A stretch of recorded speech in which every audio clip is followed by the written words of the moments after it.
አላህዋ አረ ቸኩያለሁ እና እንዲሁ ሀብታም አድርገኝ ቶሎ አስቀድመኝማ ቶሎ በጣም ነው የቸኮልኩት ሀብታም ሆኛለሁ ገንዘቡ የት ነው ያለው ተቆም አድርገኝ በህልሜ ቢሆን ባሳየኝ እንዴ ያለበትን እንዴ ፈኝን ገለጥልኝ እንዴ ይሄንን ስራ በለኝ እንዴ ለስራና ለክብር ቶሎ በጣም ቸኩያለሁ ለላዚ ገንዘብ በጣም ያስፈልገኛል ከወደ ዱባይ ዛሬም ታሪክ ተሰርቷል ያገሬ ልጆች ከኪሴ የነበረችኝ 1500 ድርሃም ብቻ ናት ይላል ግን ጌታችን አላህ ሁሉን ነገር መቀየር ይችላልበታልና ባላሰበው ርዝቅ አንበሸበሸው አሰላሙ አለይኩም ወራህመቱላሂ ወበረካቱ ክርስቲያን ወገኖቼ ሰላም ብያለሁ እንዴት ናችሁ እኔ ያለው አልহামዱሊላህ ሸቃሊት ነኝ ከዋናው ስቱዲዮ ከመዳም ኩሽና ዛሬ መጥቻለሁ ሸቃሊት ሆይ እንዲው አንቺን ማላከ ሰው ኩሽና ያውጣሽ ብላችሁ እስኪ ዛሬ ዱዓ ጸሎት አድርጉልኝ የእውነት የማንኛችን ዱዓ እንደሚደርስ አይታወቅምና በነገራችን ላይ ሁልሽም ዱዓ ጸሎት ስታደርጊ ከልብሽ እርግጠኛ ሆነሽ እንደሚደረግልሽ ልክ እንዳሊወሉ ሆናችሁ አድርጉ መቼ ምላሽ እንደምናገኝ አናውቀውምና ማለት ነው በጣም ደስ ብሎኛል ያገሬ ልጆች ለእናንተ የሚያስተምር ምናምን ነገር ነው ሳይሆን ዛሬ የመጣሁት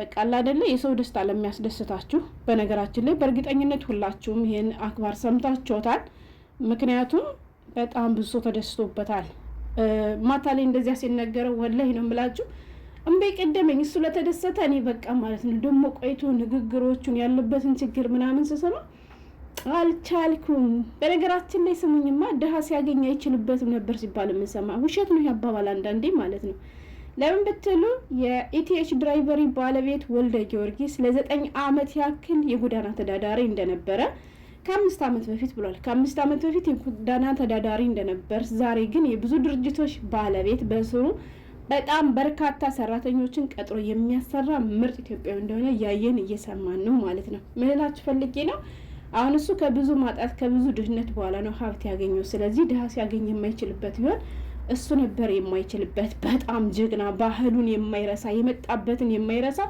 ምርጥ ኢትዮጵያዊ ሰው ያየው ብኖር እስከሆነ ድረስ እሱና እሱ ብቻ ነው እንዲሁ አላህ ጨምሮ ጨማምሮ ይስጠው እንዲሁ እንዴት ልበል ያገሬ ልጆች አላህዋ ብር ያስፈልገኛል ቸግሮኛል ብሎ ለመነው እንደለመነውም አልቀረም ምላሽ ሰጠው ማለት ነው መቼም ምንድነው አትሉኝም ያገሬ ልጆች እንግዲህ ሰሞኑን የዱባይ ባለ ሀብቶች ቻሌንጅ እየጀመሩ ወንድሞቻችን መርዳት ጀምረዋል ማለት ነው ከነሱ መካከል ሰሞኑን ፋሲካ ፋሲካን ብዙዎቻችን እናቃታለን ከብሩክ ሪል ስቴት 500,000 ፎሎ ካስገባሽ የ500,000 ብር ባለቤት ትሆኛለሽ ብሏት ነበረ ህዝቡም አላሳፈራትም ተረባረበን እሱንም ፎሎ በማድረግ ፋሲካ የ500,000 ብር ባለቤት ሆና ደስታዋን በእንባ እየገለጸች አይተን ብዙዎቻችን ተደስተን ነበር ማለት ነው ለፋሲካ ብሩክ ሪል ስቴት ሲሰጣት ይሄ ወንድማችን አሊ ሞቶ ደግሞ ለኢቲኤች ድራይቨሪ አድርሱልኝ ልክ ለፋሲካ እሱ የንድል እንደሰጣት ለኔም የሆነ ቻሌንጅ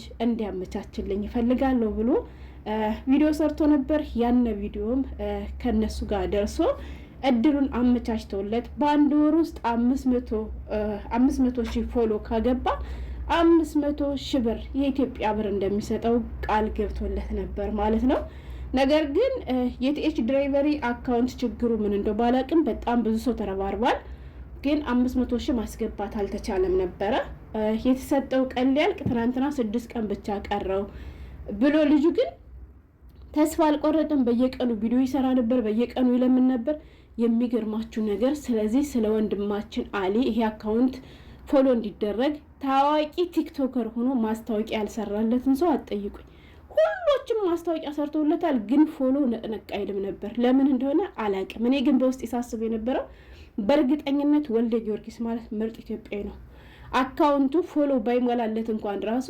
500,000 ብር እንደሚሰጠው እርግጠኛ ነበርኩኝ ማለት ነው ወላይ ነው የምላችሁ ማለት ነው ገብቷችኋል እና ብቻ ፎሎ አልሞላለትም ነበር ግን እሱ ተስፋ አልቆረጠም 5 ቀን ራሱ 6 ቀን ራሱ ቀርጦት ቀኑ ደረሰ ፎሎ አድርጉኝ ይል ነበር ማለት ነው ግን አላህ ለእናንተ ከጻፈላችሁ የትም ይሁን እንዴትም ይሁን በምንም ይሁን በምን ማመልጥምና እንደውም እጥፍ ብር ገና የተሰጠው ቀን ሳይደርስ ፎሎም ሳይሞላ አስቀድሞ ሰርፕራይዝ አደረገው ማለት ነው እሱ ምንድነው የቲኤች ድራይቨሪ ምርጥ ኢትዮጵያዊ ወልደ ጊዮርጊስ ላንተ የሚገባ 500,000 ብር ሳይሆን 1 ሚሊዮን ነው ብሎ 1 ሚሊዮን ወይንም ደግሞ 25,000 ድርሃም የዱባይ ሊሰጠው ቃል ገባለት ማለት ነው አስባችሁታ እንደው አላህ ሁላችንም እንደው ባላሰብነው ርዝቅ እንደው ሰርፕራይዝ ያድርገን ወላሂ በቃ እንደዚያ ብሎ ሲናገር ከልጁ በላይ ታዳሙ ነው ያለቀሰ ያስለቀሰን ደግሞ ደስታ ነው ገብቷችሁ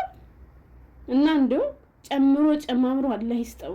ወላሂ እንደው ጨምሮ ጨማምሮ አላህ ይስጠው ነው የምለው። እኔ ሌላ ምንም ማለት አልችልም። በነገራችን ላይ የቴች ድራይቨሪ ባለቤት ቀላል ስራ አይደለም ዱባይ ላይ እየሰራ ያለው ገብቷቸዋል። አሁን ለምሳሌ ይሄ ኢቴች ድራይቨሪ ብሎ ያወጣው ነገር በጣም ብዙ ነጋዴዎች እንዲጠቀሙ እያደረጋቸው ነው። የስራ እድላቸው እንዲስፋፋላቸው አድርጓቸዋል። እንዲሁም ደግሞ ተሸላሚ በየሳምንቱ ያወጣው ነገር አንዳንድ እህቶች ያንን እድል በመጠቀም የ5,000 የ10,000 የ25,000 ድርሃም ተሸላሚ እንዲሆኑ እድሉን እያመቻቸ ነው። እና ይሄ በራሱ በጣም ትልቅ ነገር ሊመሰገንም ሊበረታታም የሚገባው ነገር ነው። እውነት ለመናገር እኔ ፎሎ ያደረግኩት ቀድሜ ነው። ለምን ፎሎ መደረግ ያለበት አካውንት ስለሆነ። ለምን ካላችሁ ለህዝብም ለሀገርም እየጠቀመ ያለ ሰው ስለሆነ። እንደሱ ያለ ሰው ፎሎ ያልተደረገ ማን ይደረጋል? እስኪ ንገሩ።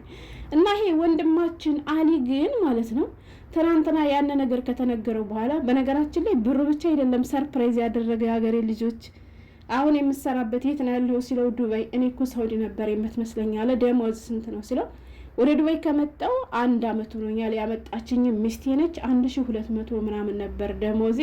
ጎበዝ ሰራተኛ ሆኜ ከ2 ወር በፊት ደሞዜ ከ1200 ወደ 2000 አድጎልኛል አለው። ከዛም አሁን አንተ ከሱ ከምሰራበት ድርጅት ወጥተህ ከኛ ድርጅት መስራት ፍላጎት ካለ ወጥተህ መስራት ትችላለህ። ከ2000 እስከ 3000 ድርሃም የሆነ ክፍያም እንዲከፈልህ አመቻችልሃለሁ አለ። ነገር ግን አለ ወይ ረንዶ ይሶ ይለያል ወላሂ ላዚም። ነገር ግን አለ ገና ይሄን እድል አገኘው ብለህ ከ1200 ወደ 2000 ያሳደገልህን ወይንም የደሞዝ ጭማሪ ያደረገልን የድርጅቱን ባለቤት አሳዝነ ሳይሆን አላህን አሳዝነ ሳይሆን መምጣት ያለብህ አላህ በሚፈቅድልህ መንገድ ነው ያለው ራሱ።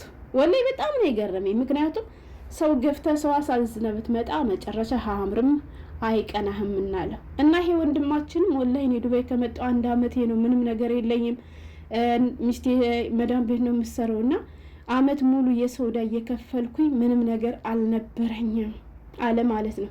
ከኪሴ የነበረችን ገና የመጣሁበትን ዕዳ ከፋፍዬ ጨርሼ 1500 ድርሃም የኢትዮጵያ ብር ብቻ ናት አለ። እሱም ሚስቱም ይሰራሉ እዳቸውን ነበር ሲከፍሉ የነበሩት። ግን አላህ ባላሰበው ነገር የ1 አመት ደሞዝን በ1 ሰዓት ባልሞላ ውስጥ አላህ እሱም ምክንያት በማድረግ ሰርፕራይዝ አደረገው እና በጣም ነው ደስ ያለኝ። የሀገሬ ልጆች እንዴት እንደተደሰው አትጠይቁኝና ምቀኝነት ምንም አይጠቅም። በዚህ አጋጣሚ እንደዚህ ያለ ቻሌንጅ ሲመጣት ወንድሞቻችን ፎሎ በማድረግ ሁለታቸውም እንዲጠቀሙ በአንድ ድንጋይ 2 ወፍ የሚባለውን ነገር ብንሰራበት ደስ ይለኛል። ምቀኛ አትሆኑ። እውነት ግን ብዙዎቻችን ምቀኞች ነው። ምቀኛ ባትሆኑማ እስካሁን ድረስ እኔም እኮ ታፈምሱ ነበር። መታችሁ ቪዲዮ አይታችሁ ላይክ አታረጉ፣ መታችሁ ቪዲዮ አይታችሁ ሰብስክራይብ አታረጉ። ደግሞ እንደዚያ ስላችሁ ስንት ልበቀና መልካም እህቶች እንዳሉ ደግሞ በዩቲዩብ ለማየት ይያለሁ። ወላሂ እውነቴን ነው የምላችሁ። እኔ ልንገራችሁ የሀገሬ ልጆች ሀታ የክርስቲያኖቹን የሃይማኖት አባቶችን ፔጅ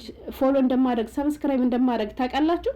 አንዳንድ የሰምታችኋቸው ከሆነ እነዚህ ዝም ብለው ስለ ፖለቲካ ስለ መነካካት የሚያወሩን ሳይሆን ትክክለኛ የሃይማኖት አባቶች ወይም ትክክለኛ አባቶችን ሲያወሩ ስሟቸው። በጣም ብዙ ነገር የምትማሩበት ወላሂ በጣም ብዙ ነገር እና እኔ ላይክ አድርጋለሁ፣ ሰብስክራይብ አድርጋለሁ፣ ፎሎ አድርጋቸዋለሁ።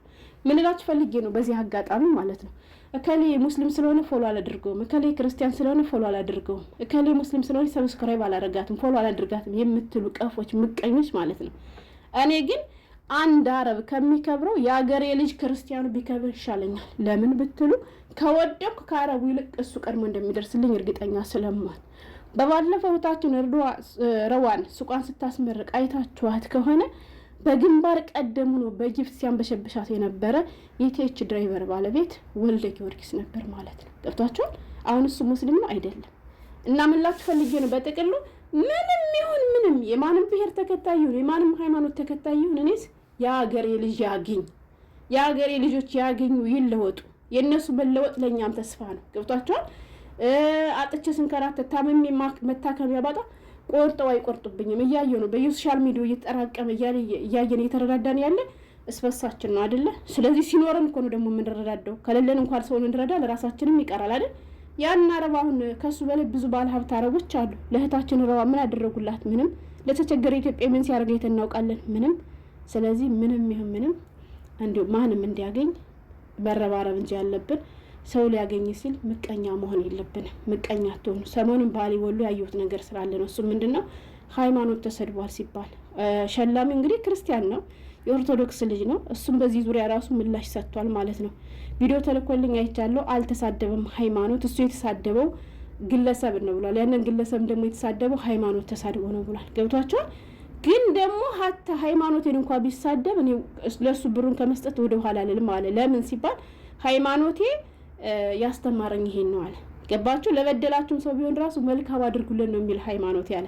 ትክክለኛ የሃይማኖት ሰው በደልን በበደል ለመመለስ አይሞክርም። በነገራችን ላይ አንዳንድ ቅራቅንቦች ማለት ነው አንድ ቀን መጽሐፍ ቅዱስ አንድ ቀን ሐዲስ እንኳን ነክተን የማናውቀውን ተራ ንግግር እየወጣን ህዝብ ከህዝብ ሃይማኖት ከሃይማኖት ለማባላት የምንጥረውና እንደዚህ ያለ ቻሌንጅ ሲመጣ ከምንም ነገር ጋር ሳታገናኙ ሰው እንዲያድግ ቢያንስ ስበብ እንሆን ነው የምለው። ስበቡን እናድርስ ወላሂ።